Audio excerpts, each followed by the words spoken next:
Hey, and welcome to episode number 84 of the Brave Widow Show. Been 84 episodes. Not a milestone that most people would celebrate, but as I looked at the calendar and I looked at the episode count, I thought about how incredible it is. 88 episodes. Now, I'm recording these podcast episodes in advance. This particular episode is going to be about 2 to 3 months in advance. And the reason for that is because I've had such an influx of interest in people wanting to come and tell their story, to be open and vulnerable, and to inspire and encourage other widows that are out there, which is amazing. I love that. Unfortunately, that means that we have recorded many episodes in a short period of time. And so for me to release them, we are spreading it out over the next couple of months. So as I think about the time that this podcast is going to be released, it will have been over a year since I started this podcast journey. Now, I'm not a perfect podcaster. I never really thought of myself as a podcaster. My first few episodes, if you went back and watched them, the video quality was pretty terrible. The audio quality, not great at all. And I was super nervous. I was pausing every episode. I would get teary-eyed, have to cry for a little bit, re-record or resume the recording again. There is just so much that I've learned about doing podcasting. I love doing it. I love getting to hear other people's stories. I love getting to connect with them and getting to share their stories with other widows that are out there, because widowhood is such an isolating and lonely experience.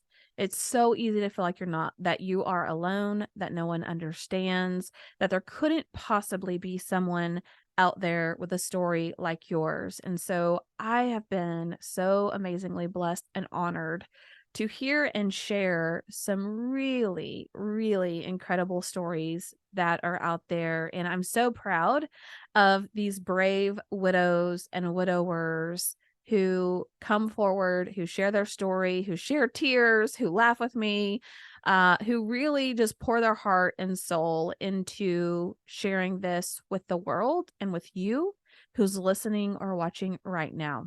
So as I think about the fact that the show has been published for over a year now, that's wonderful and amazing. And I would love to continue to grow the audience space. I would love to continue to spread the word, to help share this show with other widows and widowers who may need it, who may be looking for a story that's like theirs, or looking for some of the insights and advice that we so often share here. And one of the ways that you can help for absolutely free is by engaging with the content. So if you're watching this on YouTube, leave me a comment, give me a thumbs up, subscribe to the channel. The number one thing, comment on the video. If you just do that one thing as you're watching, just comment on the video, that would be amazing. If you're listening to the audio version, leave the Brave Widow Show a review.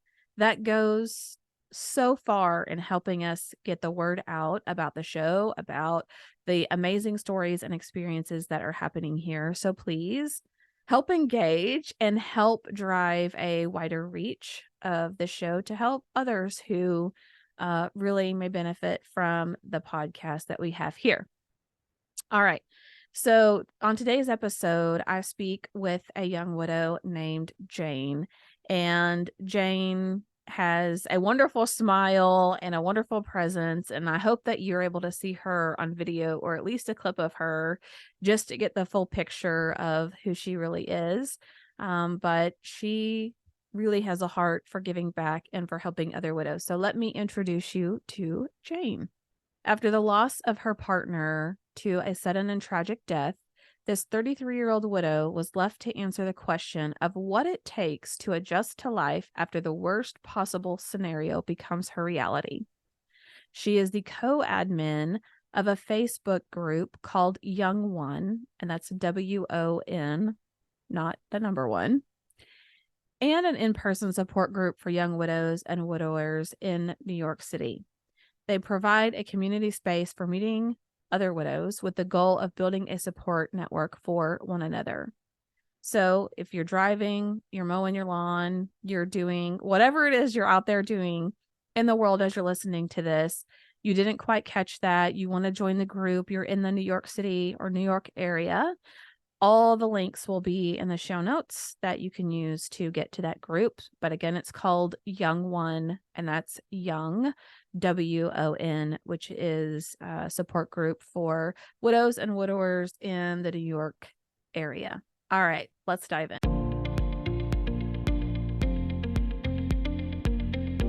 Welcome to the Brave Widow podcast. I'm your host, Emily Jones. We help young widows heal their heart, find hope, and dream again for the future. Hey, welcome to another episode of the Brave Widow Show. Today, I have a special guest with me, Jane, and I'm so excited for you to hear from her, to hear her story and some of the insights that she has to share along the way. So, Jane, thank you so much for coming on the show today and for being willing to share your story. Thanks so much for having me, Emily. So I'm Jane, and I'm here. Unfortunately, I became a widow a little bit over a year ago. I lost my partner, Tim, April 27th, 2022. So I'm still fairly new into this, and I'm still figuring out the ins and outs and the emotions that come along with being a young widow. Just definitely a small demographic. Yeah, I know for me, well, actually, I thought I was widowed at 37, and I thought I'm going to be a freak. Like, nobody gets widowed that young. Like, all widows are like 80 and they were married for, 60 years. And like, this doesn't happen to young people, but it's so surprising how many people this does happen to. I think maybe the youngest I've talked to was 21 or 22, and it's just mind-blowing, how common that is. But tell us a little bit about how you met your husband and what it was like when you just started to get to know him. So we met very young. We were both working in college as tutors, and he was about 22 and I was 24. So we basically grew up together. We both went to school at the same time, started becoming adults around the same time. So it was just part of my life. It was a big part that I shared with him. So we're together for almost 9 years, I would say. And what did you just really like about him? Like, what caught your eye and made you go, oh, okay, I kind of like this guy? He was very inquisitive. He seeked out knowledge. He always wanted to learn about whatever interested him, and he's a compassionate person. So if he's talking to someone, he's really invested in talking to that person and just connecting with them. That's amazing. And the thing is that I'm thinking back at him. He was such I don't want to say introvert, because he wasn't very much of an introvert. He was able to connect, but he was quiet. But when he would connect with someone and say something, I mean, it would be profound, I would say. He would always know what to say. That's awesome. Especially, I know a lot of women get frustrated with their spouses for not being able to emotionally connect or feeling like they're not a good listener. So it sounds like he was just a beautiful soul and a great person who could do those kinds of things. And he probably, if I had to guess, made you really feel seen and understood. Is that a fair assessment? I would say so. So at the beginning of our relationship, we had a very strong emotional connection, and it was a difficult time in my life because I was going through graduate school. So it was really nice to have that emotional support and have someone to lean on. Oh, that's awesome. And then did you guys have any kids during the time that you were together? No kids? Okay. And then usually if you're open to sharing it, people like to know about how you lost your spouse or just a little bit about what happened. So Tim, when I met him, was coming out of a very difficult time in his life. He's struggling with addiction I would say, even as a teenager early on. So he was, I think, 2 or 3 years clean when I met him. He was pursuing school. He was moving away from that, and unfortunately, when he passed away, it was from a very freak accident with substances that really it wasn't something that you'd expect someone to pass away from. We have a big fentanyl problem in this country, and he was, I believe, smoking something that had fentanyl in it. That's what the report came back with. Yeah, I definitely have heard many stories, whether it was intentional or unintentional, where fentanyl had a role to play, or maybe it was something just completely different than what they were expecting. And sometimes that's really hard. And sometimes it's hard for widows, especially because that can come with a certain stigma, or maybe people feel like they have to make comments about it, or, you know, maybe there's a feeling that you get less sympathy. So do you feel like you kind of experience that same thing? Oh yeah, all of the above. I would say. Welcome to compounded grief. But it's it's hard because I felt for the most part I was completely blindsided because for a long time he was fine, he was clean, and not really something that I was strongly suspecting. It came more of a shock than anything else. Yeah. So, after you lost him, then what were those next few months like? Did you have much support around you? Did you have to do everything pretty much on your own? What did that look like for you? So the month right after I lost him was a whirlwind because my whole just living situation, everything changed. Um, because I was so traumatized by the loss and just how I came upon seeing him. I ended up giving up my lease and moving out of my apartment. I had to get rid of most of my stuff. So that in itself was also a loss, like loss of, my own space and home and all that.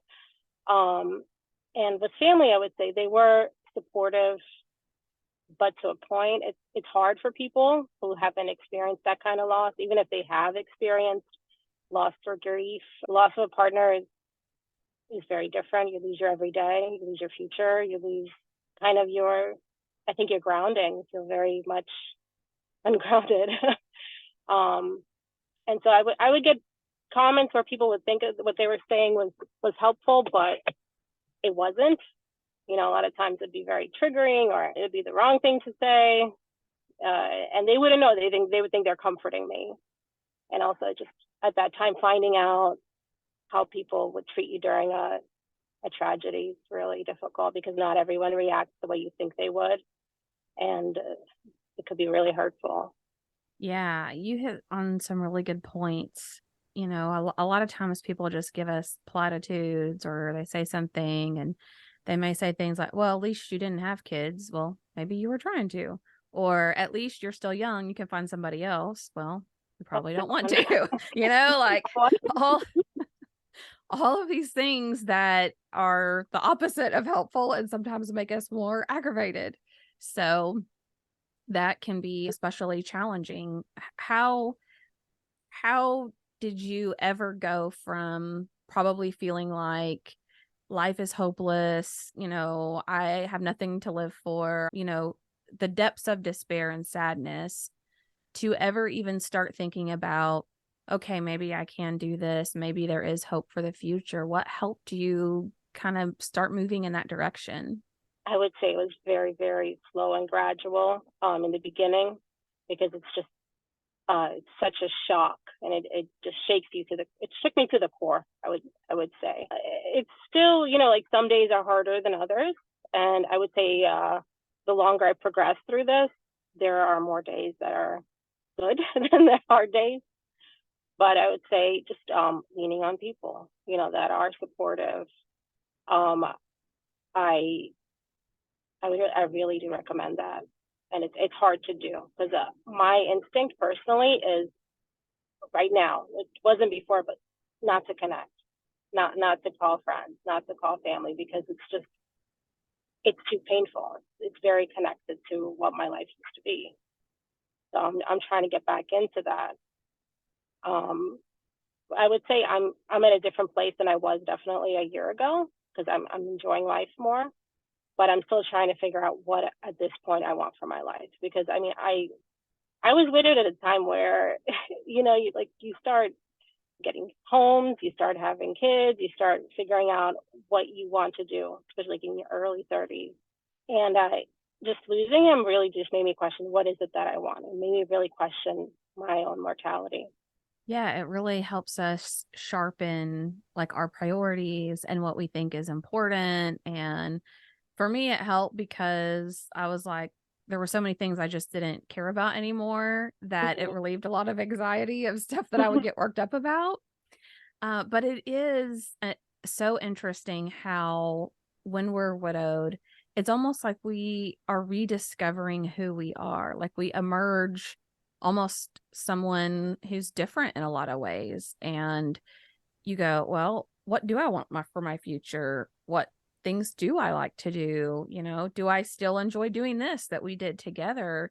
And it's exciting and terrifying and um amazing, just all kind of wrapped in one. So I am excited for you for your future because I think you have some really interesting things that you could try to uncover about yourself and about what you want to do. But of course, my heart goes out to you for having to go through this experience and be part of the widow group. But it's an interesting time trying to refigure those things out. It definitely is. And I mean, I'm going to say something very cliche, which I think a number of people do feel that it makes you realize how lucky you are, even amongst all that, and just how grateful how grateful I am for, my family, for the help that I have, and for my career, for my friends, for just being here. That not everybody gets that. Not everyone is guaranteed a tomorrow. So I'm trying to, at this point, make the most of that. And I'm also trying to connect with other widows in the area because when right after I was widowed, I think that feeling of just utter shock and loneliness, not being able to really connect to anybody on that level. I think a lot of people have that, and it's very difficult for them to connect with the people that are in their life. So right now I'm trying to focusing on reaching out to others and hopefully making a community in New York for young widows. Yeah, I love that. So why don't you share a little bit with the audience about the group that you have and some of the things that you're doing in New York? I think that's awesome. Yeah, so we're very early. So we started a group. It's called One Widows and Widowers of New York City. And really what we're trying to do is just building a community to connect to each other for support, for friendship, for just whatever you need at that time. Definitely not counseling. We can't provide that. We're not mental health specialists, but to offer, a friendship, because for me that helped a lot to know that I'm not losing my mind, that okay, this is normal. This, like I went, like someone sharing, like they went through something similar. It really helped me progress through my journey. So right now we are a Facebook group. We are doing virtual meetings, and we're also doing in-person meetings. That's awesome. And we'll for those of you listening, we'll include the link to that group in the show notes if you're interested and want to join. And it's WON, not the number one. But if you're looking for the number one, we're not sure what you're going to find, so be careful there. But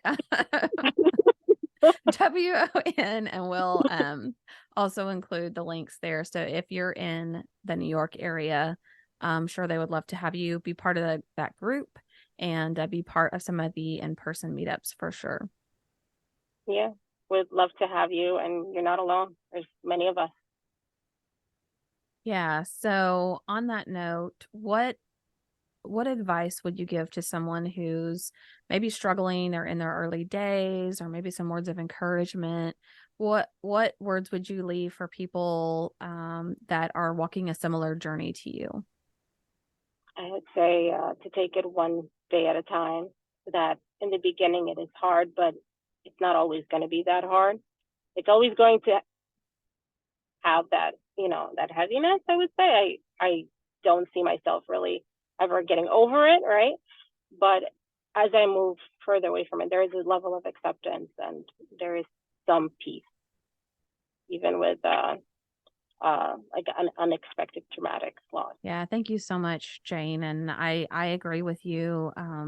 There is hope for the future. There is hope that you can laugh again and you can have joy. And I didn't know if it was possible. I was hoping it was possible. I was believing it was possible. I didn't know how it was, but I do know that and feel it and live it every day now. And it's a long, hard journey, but you can get there. So Jane, thank you so much for coming on the show and sharing your story, and just really appreciated you being here today.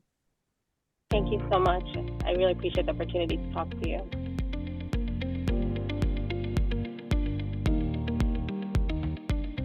Hey guys, thank you so much for listening to the Brave Widow podcast. I would love to help you take your next step, whether that's healing your heart, finding hope, or achieving your dreams for the future. Do you need a safe space to connect with other like-minded widows? Do you wish you had how-tos for getting through the next steps in your journey, organizing your life, or moving through grief? What about live calls where you get answers to your burning questions? The Brave Widow membership community is just what you need. Inside, you'll find courses to help guide you, a community of other widows to connect with, live coaching and Q&A calls, and small group coaching where you can work on what matters most to you. Learn how to heal your heart, find hope, reclaim joy, and dream again for the future. It is possible. Head on over to bravewidow.com to learn more.